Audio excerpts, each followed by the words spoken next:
Welcome to this sacred journey through the life of Abraham, a man whose faith shaped the course of human history. Before we begin, I invite you to find a comfortable place, somewhere you can rest your body completely. This might be your bed, a comfortable chair, or anywhere that feels safe and welcoming to you. Take a moment now to adjust your position. Make sure your head is supported, your shoulders are relaxed, and your body feels at ease. There is nowhere you need to be right now except here, in this moment, with yourself. As you settle in, I want you to know that this is a space where your mind can finally rest. Whatever happened today, whatever worries, tasks, or concerns occupied your thoughts, you can gently set them aside now. They will still be there tomorrow if you need them, but for these next 90 minutes, they have no power over you. You are safe. You are held. This meditation is designed to guide you toward deep, restorative sleep, but it is also something more. It is an invitation to walk alongside Abraham, a man who learned over a lifetime what it truly means to trust. His story is your story. His journey of faith mirrors the journeys we all must take when we step into the unknown. Let me take you back now, thousands of years into the ancient world. We travel to a time when the world was younger, when cities rose from the dust and empires were built by the hands of men. We journey to Mesopotamia, to the great city of Ur, a place of brick and stone, of commerce and culture, of temples that reached toward the heavens. Ur was a prosperous city, one of the great centers of civilization in the ancient Near East. Its streets were alive with merchants and traders, with the sounds of craftsmen at work, with the voices of families gathered in courtyards as the sun set over the Euphrates River. The air would have carried the scent of spices, of bread baking in ovens, of animals in the marketplace. It was a city of comfort, of established order, of everything a man could want. And in this city lived a man named Abram, though the world would come to know him as Abraham. He was a man of means, a man with a household, with servants and possessions. He had a wife named Sarai, a woman of beauty and grace. He had a family, a home, a place in the world. Everything was settled. Everything was known. But something stirred in Abram's heart, something that would not let him rest. Perhaps it came in the quiet of the evening, when the city grew still and the stars emerged in the darkness above. Perhaps it came as a whisper, as a presence, as an unmistakable call that seemed to come from beyond the world he knew. And then came the moment that would change everything, the moment when God spoke to Abram, not with thunder or with fire, but with a voice that reached into the depths of his being, a voice that said, "Leave your country, your people, and your father's household and go to the land I will show you." Think about what this meant. Abram was not a young man. He was 75 years old. He had built a life. He had roots that ran deep into the soil of Ur. His family was there. His history was there. Everything he knew was there. And now he was being asked to leave it all behind, to walk away from security, to walk away from certainty, to walk into the unknown. But there was more to this call than just a command. There was a promise. God said, "I will make you into a great nation. I will bless you. I will make your name great, and you will be a blessing. I will bless those who bless you, and whoever curses you, I will curse. And all peoples on earth will be blessed through you." This was not a call to emptiness. This was a call to purpose. This was a call to become part of something greater than himself, something that would echo through the ages, something that would touch the lives of countless generations yet unborn. And here is where the story of Abraham truly begins, not in the comfort of Ur, but in the moment of decision, in the moment when a man had to choose between the security of what he knew and the promise of what he could not yet see, in the moment when faith became not just a belief, but a choice to trust, a choice to obey, a choice to step into the unknown with nothing but the voice of God to guide him. This is the essence of Abraham's journey, and it is the essence of every journey of faith. It is the willingness to leave behind what is comfortable and familiar, to release our grip on what we think we control, and to trust in something greater than ourselves. It is the courage to say yes to the unknown, because we believe in the one who calls us. As we move deeper into this meditation, I invite you to hold this image in your mind. Imagine yourself as Abram in that moment. Feel the weight of the decision before you. Feel the fear that might arise when you contemplate leaving everything behind. But also feel something else. Feel the stirring of faith. Feel the pull towards something greater. Feel the quiet certainty that comes when you know you are being called to something sacred. This is the beginning of Abraham's story, and as you listen to the unfolding of his journey, know that you are listening to your own story as well, for we are all called, in our own ways, to trust. We are all invited to step into the unknown. We are all given the opportunity to become part of something greater than ourselves. So settle deeper now into your comfort. Let your body grow heavy and at ease. Feel the support of whatever holds you, your bed, your chair, the earth beneath you. As we continue this journey together, allow your mind to become quiet and receptive. Allow the story of Abraham to wash over you like a gentle tide, carrying you toward rest, toward peace, toward the deep sleep that awaits you. You are safe here. You are held. And the journey of faith that Abraham began so long ago continues still, in the hearts of all who dare to trust, in the lives of all who answer the call to something greater than themselves. Now, as you rest deeper into this moment, allow your mind to journey with me back through time. We travel to ancient Mesopotamia, to the city of Ur, where our story truly begins. Picture this place in your mind's eye.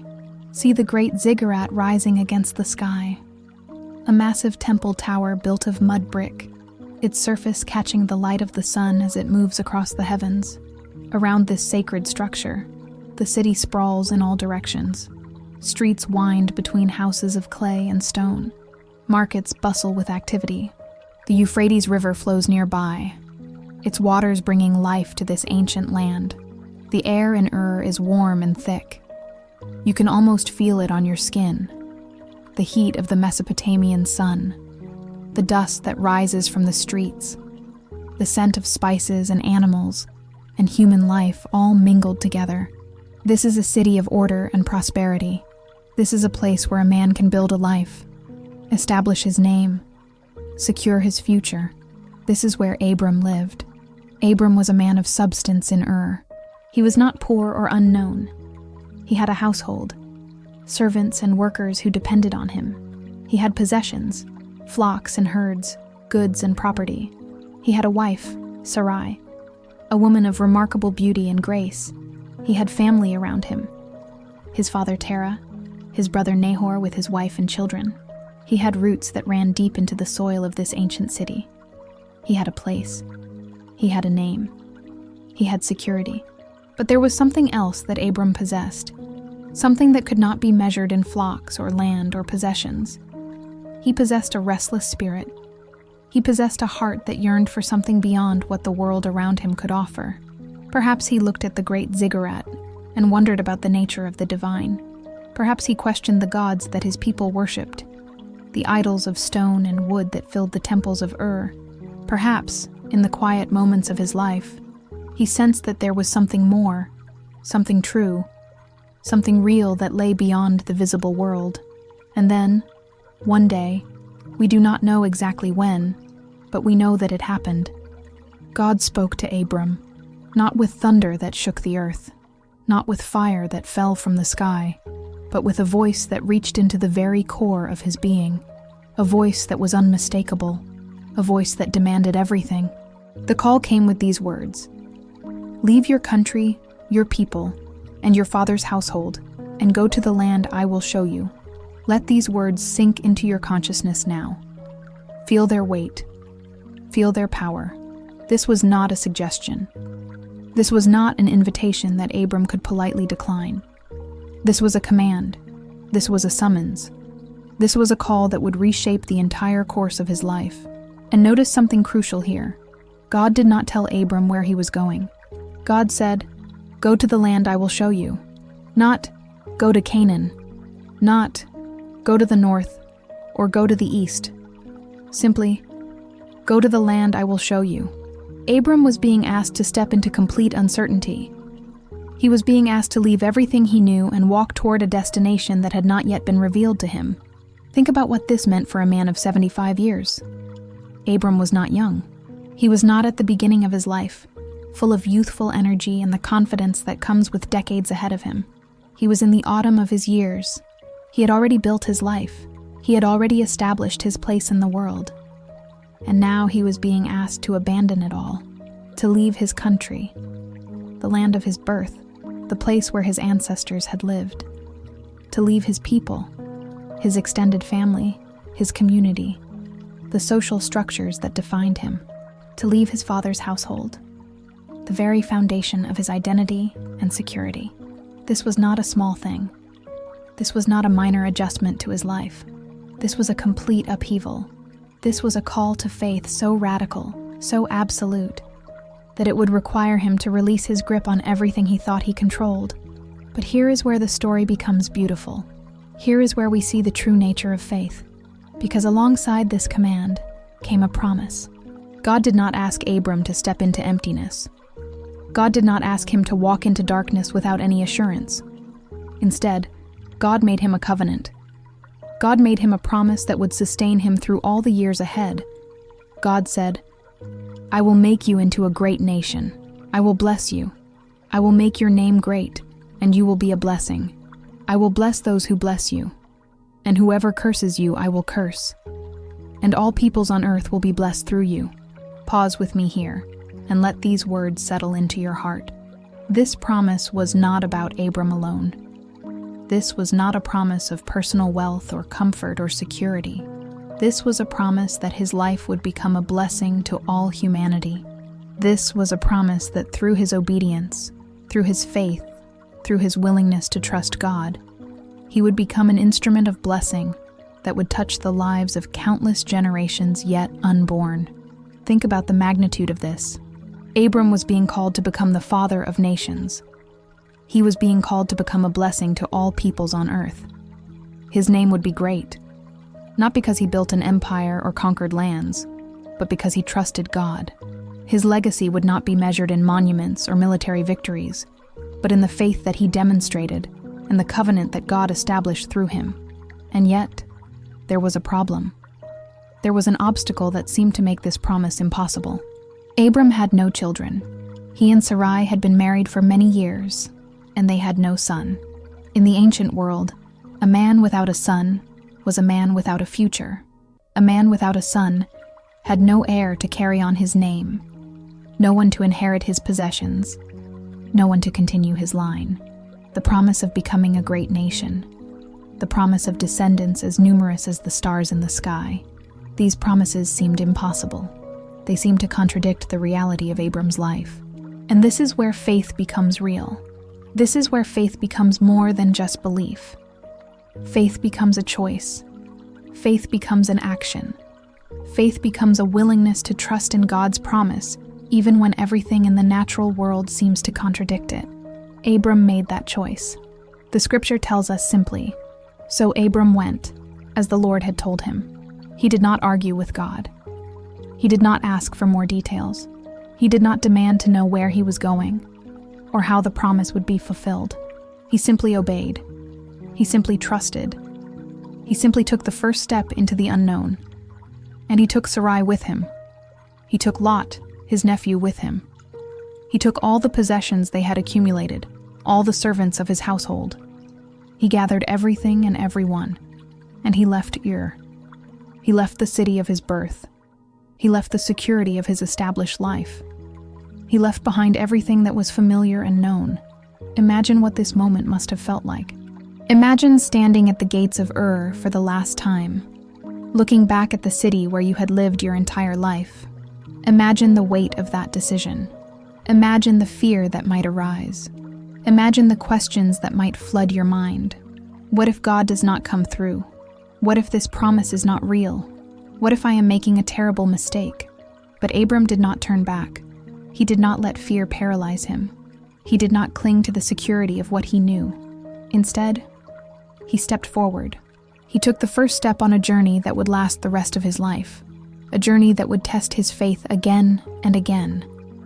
a journey that would require him to trust God in circumstances that seemed impossible, a journey that would transform him from Abram into Abraham, the father of nations, the father of faith. As you listen to these words, I invite you to reflect on your own journey. Think about the moments in your life when you have been called to trust. Think about the times when you have had to release your grip on what felt safe and secure. Think about the promises that God has made to you, perhaps not in an audible voice, but in the quiet stirrings of your heart, in the circumstances of your life, in the dreams and visions that have captured your imagination. We are all called, in our own ways, to be like Abram. We are all invited to step into the unknown with nothing but faith to guide us. We are all given the opportunity to trust that God knows where He is leading us, even when we cannot see the destination. We are all called to become a blessing, not just for ourselves, but for others, for our families, for our communities, for the world. So as you rest here, allow your body to grow even heavier. Allow your breathing to become slower and deeper. Feel the weight of your head sinking into your pillow. Feel your shoulders relaxing more and more with each breath. Feel your entire body becoming more and more at ease. You are safe here. You are held. And as we continue this journey together, know that you are walking in the footsteps of Abraham, a man who learned to trust, who learned to obey, who learned to believe in promises that seemed impossible. The journey of faith that Abram began in Ur continues still. It continues in your heart. It continues in your life. And as you drift deeper into rest, deeper into peace, allow the faith of Abraham to become your faith as well. Allow his trust to become your trust. Allow his willingness to step into the unknown, to inspire your own courage. Now we journey with Abram as he leaves Ur behind. Picture him on the road, traveling northward along the Euphrates River. The landscape around him is vast and open. The great city with its towering ziggurat fades into the distance behind him, becoming smaller and smaller until it disappears entirely from view. There is no turning back now. There is only the road ahead and the promise that sustains him. Abram travels with Sarai at his side. He travels with Lot, his nephew, who has chosen to follow him into this uncertain future. He travels with all the servants of his household, with the flocks and herds that represent his wealth and security. They move slowly across the ancient landscape, following the river that has sustained civilization for thousands of years. The journey is long. The days are hot. The nights are cool under the vast expanse of stars. As Abram travels, he begins to understand something profound. He begins to realize that this journey is not just a physical movement from one place to another. This journey is a transformation. With each step, he is leaving behind not just a city, but an entire way of understanding the world. He is leaving behind the gods of Ur, the idols that his people have worshipped for generations. He is leaving behind the security of the known and stepping into a relationship with a God who is unlike any God he has ever encountered. This God does not live in a temple made of stone. This God does not demand sacrifices of animals and incense. This God speaks directly to Abram's heart. This God makes covenants. This God makes promises. This God asks for faith, not blind obedience to religious ritual, but a deep personal trust in his character and his word. The journey takes Abram and his household northward through Mesopotamia. They travel through the land of the Arameans, through regions where other peoples live and worship their own gods. Abram is a stranger in these lands. He is a foreigner, a wanderer, a man without a home, but he is not alone. God is with him. God is guiding him. God is fulfilling his promise step by step. Eventually, Abram and his household arrive at a place called Haran. Haran is a significant city, a center of trade and culture in northern Mesopotamia. It is here that Abram's father, Terah, comes to the end of his life. Terah dies in Haran, and Abram buries him. This is a moment of closure for Abram. His father, the man who brought him out of Ur, has completed his journey. Now Abram must continue alone, or rather, with God as his guide. From Haran, Abram continues southward.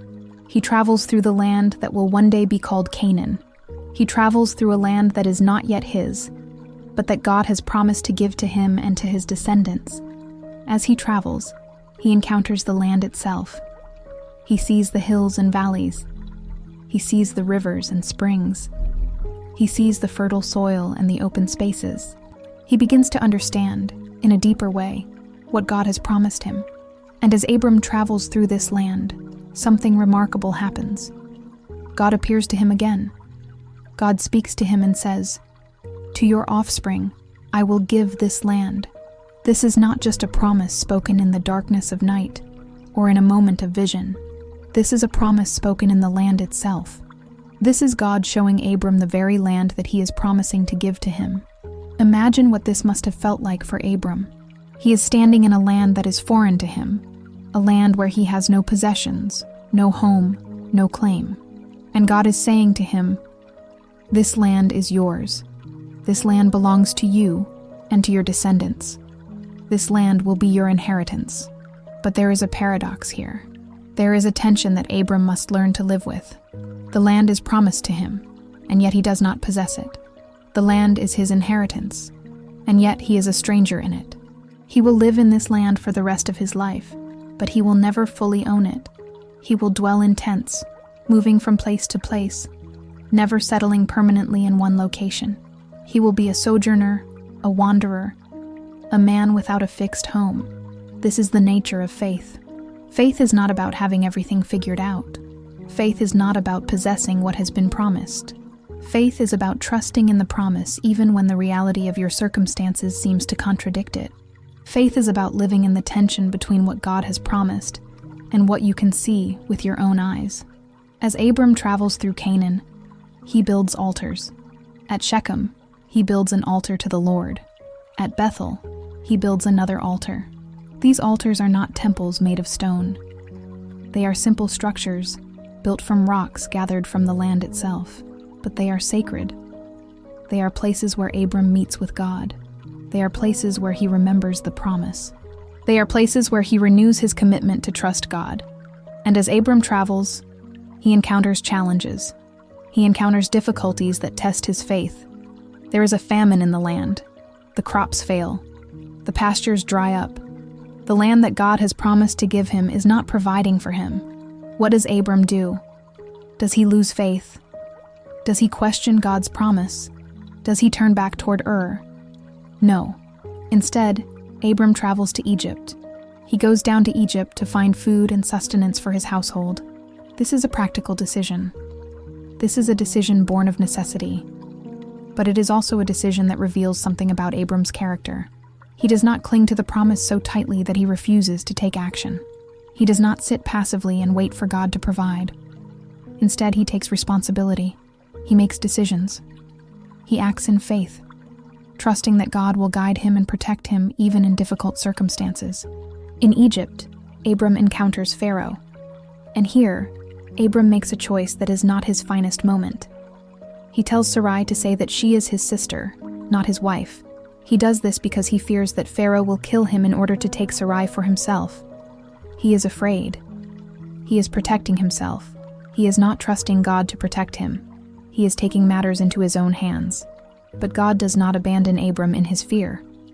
God does not punish him for his lack of faith.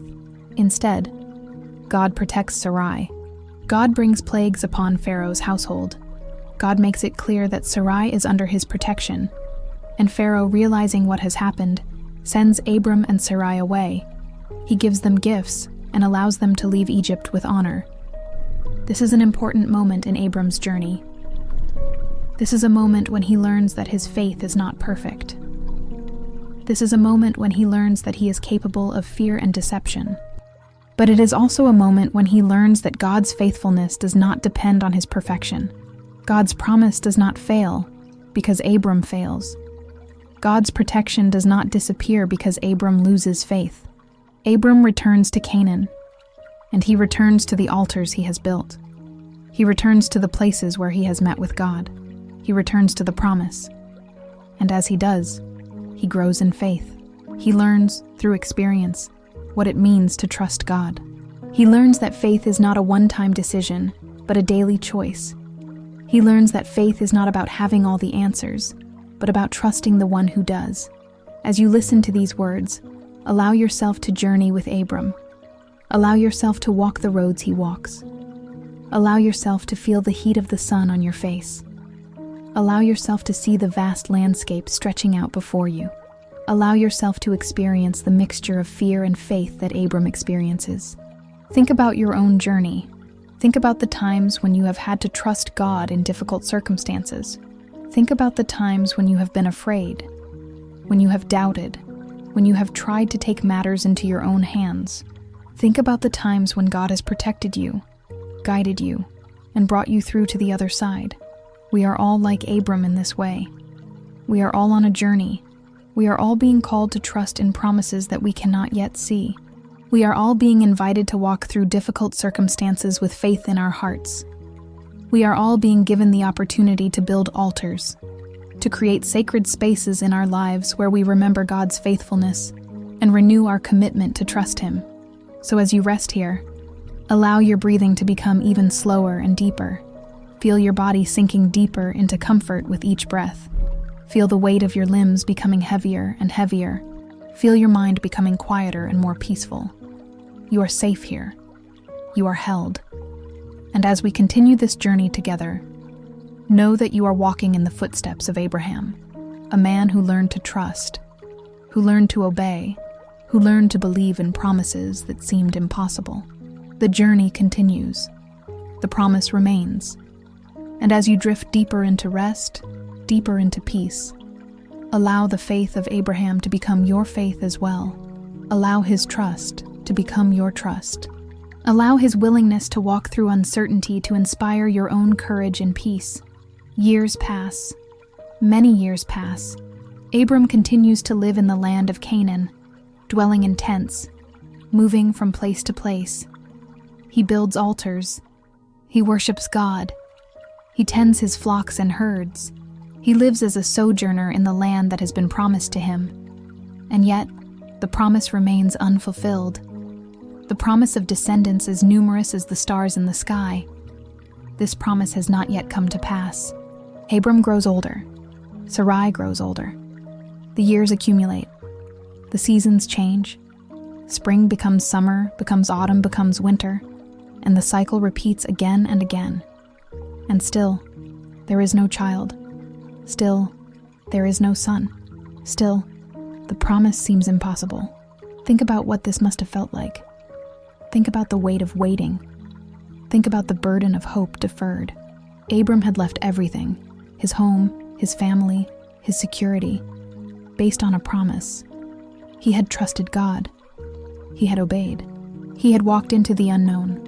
And yet, the very thing that God had promised him, a son, descendants, a great nation, seemed further away than ever. In the ancient world, a man without a son was a man without a future.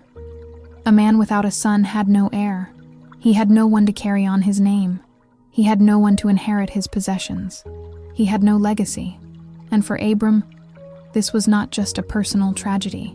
This was a contradiction of God's promise. This was a test of faith so profound that it would shake the very foundations of his trust. And so Abram does something that many of us might do in similar circumstances. He tries to help God fulfill his promise. He takes matters into his own hands.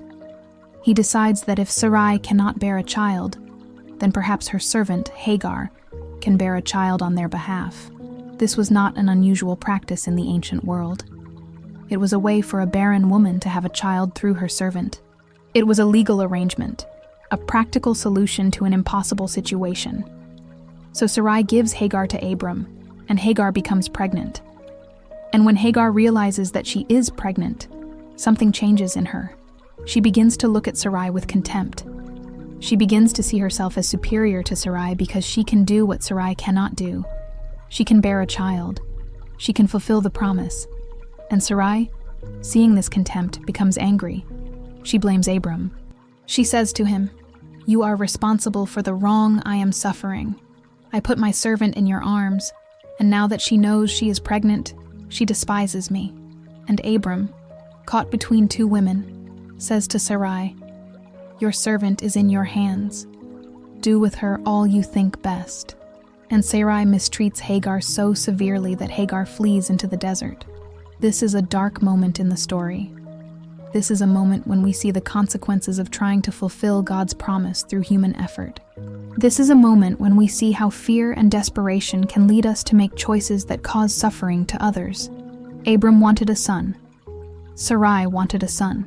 But in their attempt to make the promise happen, they created pain and conflict and injustice. But even in this darkness, God does not abandon Hagar. God sees her. God hears her. God comes to her in the desert and speaks to her. God says to her, "I will surely increase your descendants so much that they will be too numerous to count." And God tells her to return to Sarai and submit to her. And God promises that her son will be called Ishmael, which means God hears, because God has heard her suffering. And Hagar returns, and she bears a son, and Abram names him Ishmael. And Abram is 86 years old when Ishmael is born, and for a moment, it seems as though the promise has been fulfilled. Abram has a son. He has an heir. He has a future. But this is not the son that God promised. This is not the fulfillment of the covenant. This is a son born of human effort, born of fear, born of desperation. And God has other plans. 13 years pass. 13 more years of waiting. 13 more years of Abram living with his son Ishmael, watching him grow, wondering if this is all that God will give him. 13 years of silence from God. 13 years without a word, without a vision, without any indication of what God is doing or where God is leading. And then, when Abram is 99 years old, God appears to him again. God speaks to him and says, "I am God Almighty. Walk before me faithfully, and I will make my covenant with you, and will greatly increase your numbers." And Abram falls on his face. He falls to the ground in worship, and God continues to speak to him. God says, "As for me, this is my covenant with you. You will be the father of many nations. No longer will you be called Abram, but your name will be Abraham, for I have made you a father of many nations. I will make you very fruitful. I will make nations of you, and kings will come from you. And I will establish my covenant as an everlasting covenant between me and you and your descendants after you for the generations to come, to be your God and the God of your descendants after you. The whole land of Canaan, where you now reside as a foreigner, I will give as an everlasting possession to you and your descendants after you, and I will be their God." And then God says something that must have seemed impossible. God says, "As for Sarai your wife, you are no longer to call her Sarai, but Sarah. For I will bless her, and will surely give you a son by her. I will bless her, so that she will be the mother of nations. Kings of peoples will come from her. A son by Sarah. Sarah, who is 90 years old. Sarah, who has been barren her entire life. Sarah, who has passed the age of childbearing. God is promising that Sarah will bear a son. And Abraham, for this is what Abram is now called, Abraham falls on his face again, and he laughs. He laughs because the promise seems so impossible. He laughs because he is 99 years old and his wife is 90 years old. He laughs because he has waited so long, hoped so long, and now God is asking him to believe in something that defies all natural law, all human experience, all reason. But this is the nature of faith. Faith is not about what makes sense. Faith is not about what is reasonable or possible according to the laws of nature. Faith is about trusting in God's power to do what is impossible. Faith is about believing that God can do what no human being can do. Faith is about saying yes to God even when everything in you wants to laugh at the absurdity of the promise. And God says to Abraham, why did Abraham laugh and say, "Will I really have a child now that I am old? Is anything too hard for the Lord? I will return to you at the appointed time next year, and Sarah will have a son. Is anything too hard for the Lord?" This is the question that echoes through the ages. This is the question that Abraham must answer. This is the question that we must all answer in our own lives. Is anything too hard for the Lord? Can God do the impossible? Can God fulfill promises that seem to contradict reality? Can God bring life where there is only death? Can God bring hope where there is only despair? Abraham chooses to believe. Abraham chooses to trust. Abraham chooses to say yes to God's promise, even though it seems impossible. And in that choice, Abraham becomes the father of faith. He becomes the model for all who come after him. He becomes the example of what it means to trust God completely, to believe in his promises absolutely, to walk in faith even when the path is unclear. And as you listen to these words, allow yourself to rest in the promise. Allow yourself to experience the weight of waiting that Abraham experienced. Allow yourself to feel the mixture of doubt and faith that he felt. Allow yourself to understand that faith is not about having all the answers. Faith is about trusting the one who does. Think about the promises that God has made to you. Think about the things you have been waiting for. Think about the dreams that seem impossible. Think about the circumstances that seem to contradict God's promises. And know that God is faithful. Know that God is powerful. Know that God can do what is impossible. Know that nothing is too hard for the Lord. As you rest here, allow your body to become even heavier. Allow your breathing to become even slower and deeper. Feel the peace that comes from trusting in God's promises.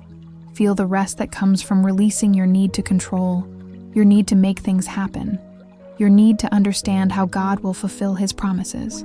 Simply trust. Simply rest. Simply believe. You are safe here. You are held. And as we continue this journey together, know that you are walking in the footsteps of Abraham, a man who learned to wait, who learned to trust, who learned to believe in promises that seemed impossible. The promise continues. The God who made the promise is faithful. And as you drift deeper into rest, deeper into peace, allow the faith of Abraham to become your faith as well. And so the promise is fulfilled. Sarah becomes pregnant. Sarah, who is 90 years old. Sarah, who has waited her entire life for this moment. Sarah, who has laughed at the impossibility of it all. Sarah conceives and bears a son, and Abraham names him Isaac, which means he laughs, because Sarah laughed when she heard the promise, and now her laughter has turned from doubt to joy. Isaac is born. Isaac is the child of promise. Isaac is the son that Abraham has waited for, the son that God has promised, the son through whom all the nations of the earth will be blessed. And Abraham loves Isaac with a love that is deep and profound. Isaac is not just a son. Isaac is the fulfillment of everything that God has promised. Isaac is the future. Isaac is the hope. Abraham holds his newborn son in his arms, and he weeps. He weeps with joy. He weeps with gratitude. He weeps because the promise has come true. He weeps because God has been faithful. He weeps because after all the years of waiting, after all the doubt and fear and desperation, God has done what he said he would do. The years pass. Isaac grows. Abraham watches his son grow from an infant into a child, from a child into a young man. Isaac is strong and healthy. Isaac is intelligent and obedient. Isaac is everything a father could hope for in a son. And Abraham's love for Isaac grows deeper with each passing year. Isaac is not just his son. Isaac is his legacy. Isaac is his future. Isaac is the fulfillment of God's promise. And then, one day, everything changes. One day, God speaks to Abraham again. And this time, the words that God speaks will test Abraham's faith in a way that nothing has tested it before. God says to Abraham, "Take your son, your only son, whom you love, Isaac, and go to the region of Moriah. Sacrifice him there as a burnt offering on a mountain I will show you." Let these words sink into your consciousness.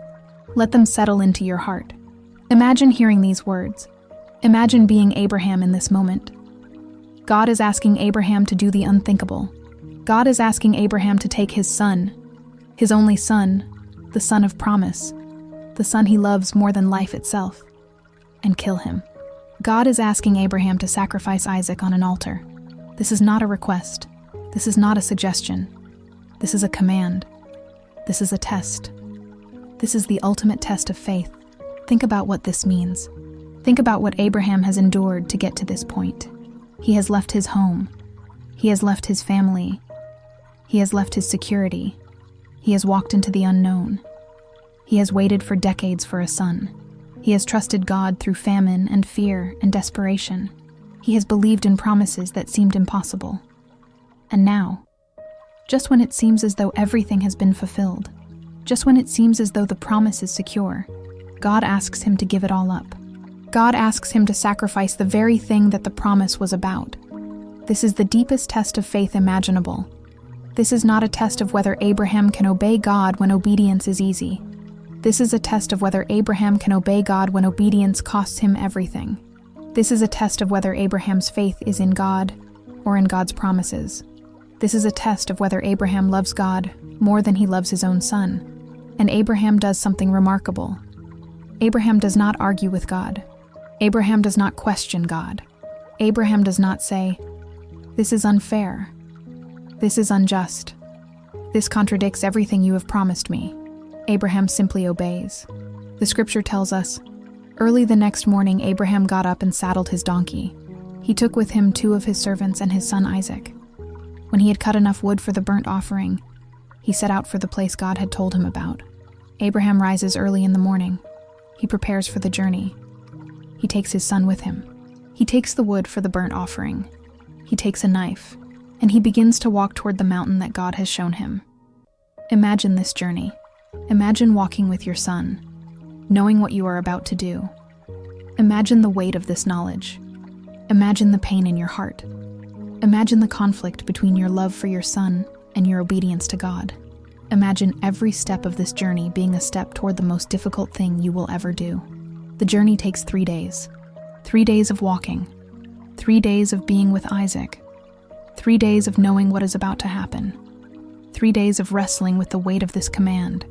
And on the 3rd day, Abraham sees the mountain. Abraham says to his servants, "Stay here with the donkey while I and the boy go over there. We will worship, and then we will come back to you." Notice what Abraham says. Abraham says, "We will come back to you." Abraham believes that he and Isaac will both return from this mountain. How can this be? How can Abraham believe that he will sacrifice his son, and yet both of them will return? The only way this is possible is if Abraham believes that God will raise Isaac from the dead. Abraham believes that God is powerful enough to bring life out of death. Abraham believes that God will fulfill his promise, even if it means raising Isaac from the dead. This is the depth of Abraham's faith. This is the measure of his trust. This is what it means to believe in God absolutely. Abraham and Isaac walk up the mountain together, and Isaac, who is old enough to understand what is happening, says to his father, "Father?" And Abraham says, "Yes, my son." And Isaac says, "The fire and wood are here, but where is the lamb for the burnt offering?" And Abraham says, "God himself will provide the lamb for the burnt offering, my son." These words are profound. These words reveal the depth of Abraham's faith.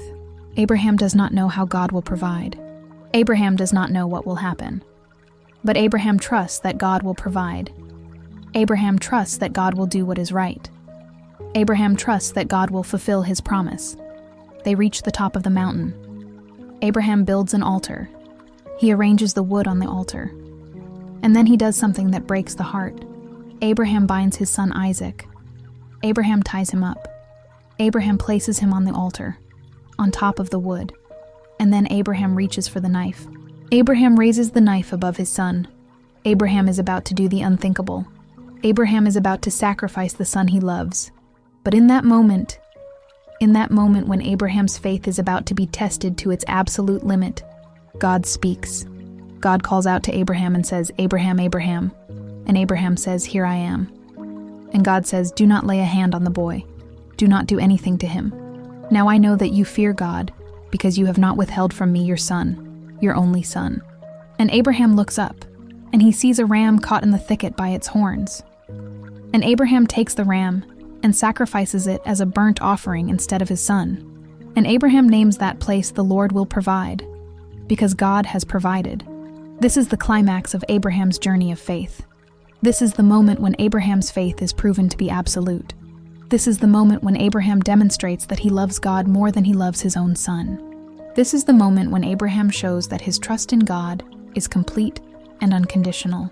And because of Abraham's faith, because of his willingness to obey God, even when it costs him everything, God makes a covenant with him. God says to Abraham, "I swear by myself, declares the Lord, that because you have done this and have not withheld your son, your only son. I will surely bless you and make your descendants as numerous as the stars in the sky and as the sand on the seashore. Your descendants will take possession of the cities of their enemies, and through your offspring, all nations on earth will be blessed, because you have obeyed me. This is the fulfillment of everything that God has promised. This is the confirmation of the covenant.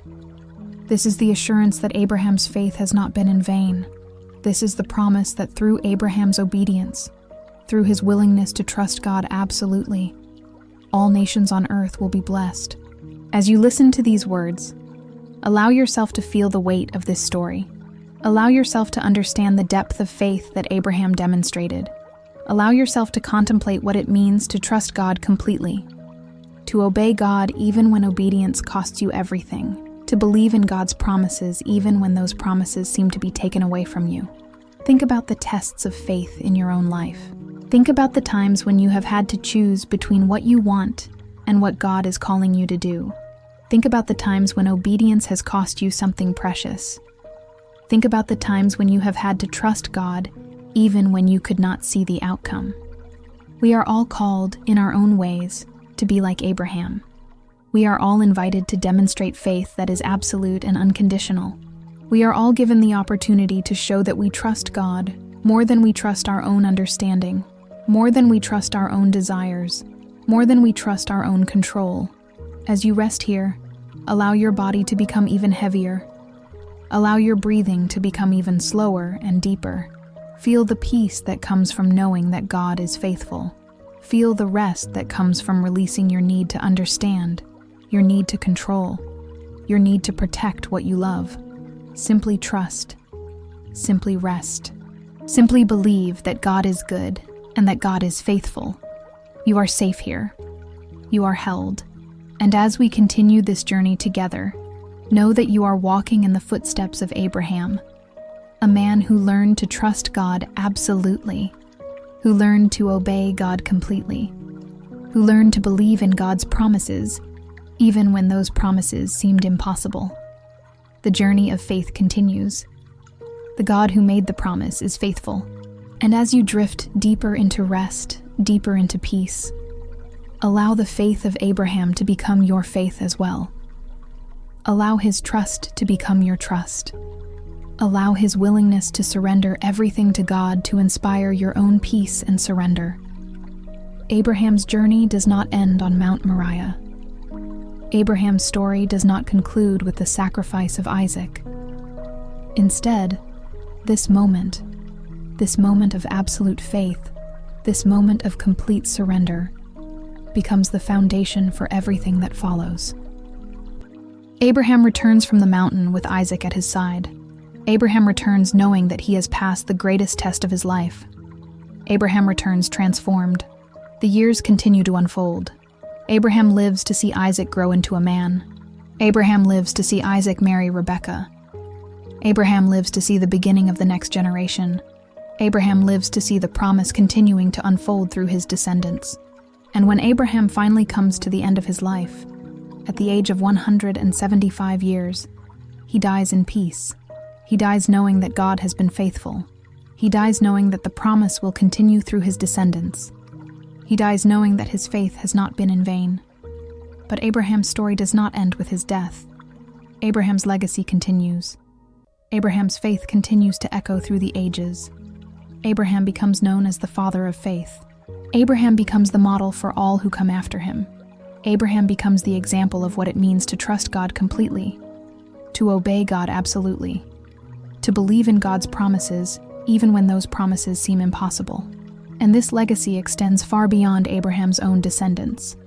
This legacy extends to all people who choose to follow God. This legacy extends to all people who choose to trust in God's promises.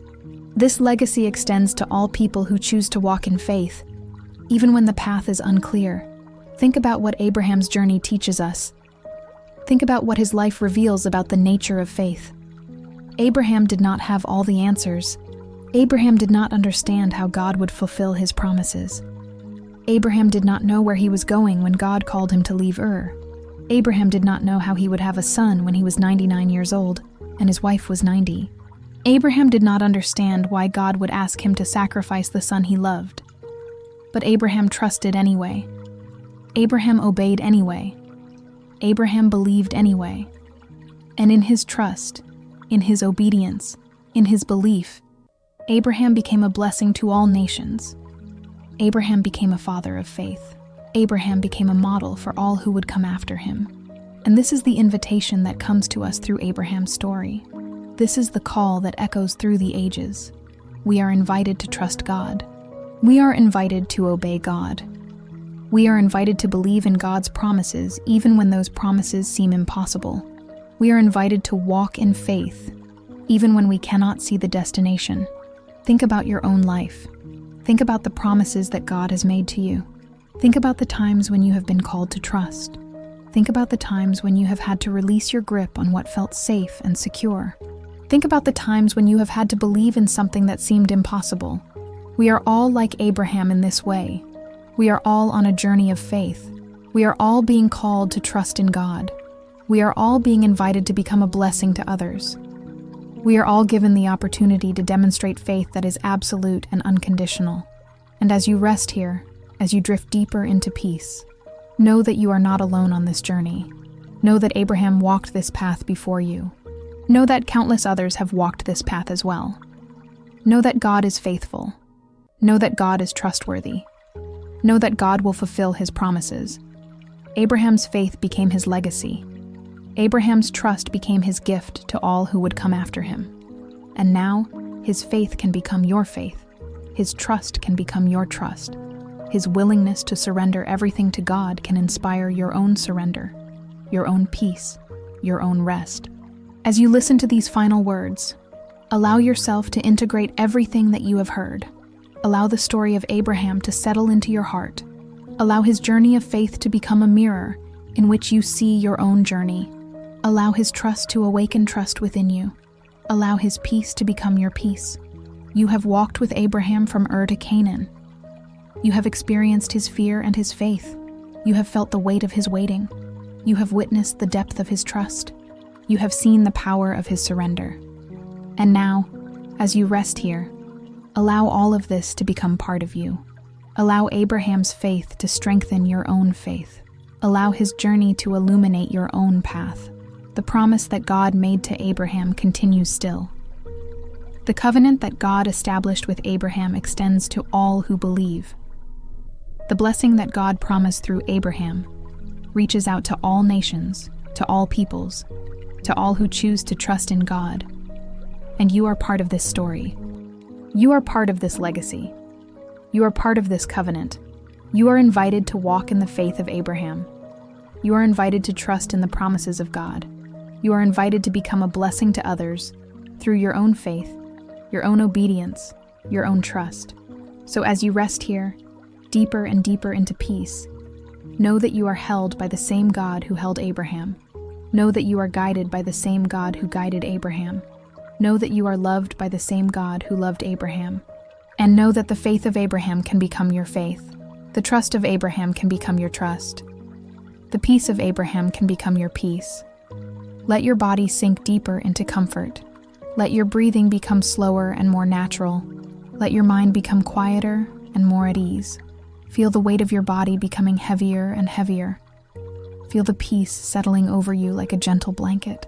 Feel the rest that comes from knowing that you are safe, that you are held, that you are loved. The journey of Abraham is complete. The promise has been fulfilled. The covenant has been established.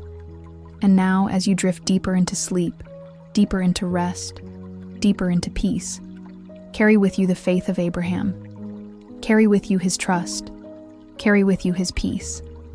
And know that as you sleep, as you rest, as you surrender to the peace that surrounds you, you are walking in the footsteps of the Father of faith. Sleep now, rest now, trust now. The God who was faithful to Abraham is faithful to you. The God who made promises to Abraham makes promises to you. The God who blessed Abraham blesses you. And as you drift into the deep restorative sleep that awaits you, know that you are held in the arms of a God who loves you, who cares for you, who will never leave you or forsake you. Sleep well. Rest well, trust well. The journey of faith continues, and you are part of it. The promise continues, and you are part of it. The blessing continues, and you are part of it. And as you sleep, as you rest, as you surrender to the peace that surrounds you, know that you are exactly where you need to be. You are safe, you are held, you are loved. And now, as we come to the end of this journey, I want to leave you with a final blessing. A blessing that carries with it all the faith, all the trust, all the peace that Abraham discovered on his long and sacred journey. May you sleep deeply tonight. May your rest be profound and restorative. May your body be heavy with peace, and your mind be quiet with trust. May the worries of the day fade away like shadows at dawn, and may you sink into the deep, healing sleep that your body and soul so desperately need. As you sleep, may the faith of Abraham settle into your heart. May his trust become your trust. May his willingness to surrender everything to God inspire your own surrender. May you wake tomorrow morning refreshed, renewed, and ready to walk your own journey of faith with courage and peace. Remember that you are not alone on this journey. Remember that God is with you, just as God was with Abraham. Remember that God is faithful. Remember that God keeps his promises. Remember that nothing is too hard for the Lord. And as you drift deeper and deeper into sleep, know that you are held. Know that you are safe. Know that you are loved.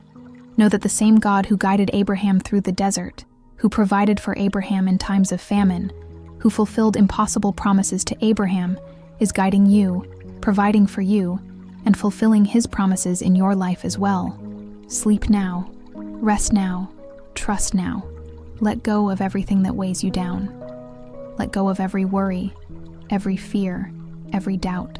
Release it all into the hands of a God who is faithful, who is good, who is worthy of your complete and absolute trust. May the peace of God, which surpasses all understanding, guard your heart and your mind as you sleep. May you wake tomorrow morning with renewed strength and renewed faith. May the journey of Abraham become your journey. May his faith become your faith. May his peace become your peace. Sleep well, dear one. Rest well. Trust well. You are exactly where you need to be. You are safe in the arms of a loving God. And as you drift into the deep restorative sleep that awaits you, know that you are blessed. You are loved. You are held. Good night. Sleep well. May the God of Abraham bless you and keep you. May his face shine upon you and be gracious to you. May he turn his face toward you and give you peace.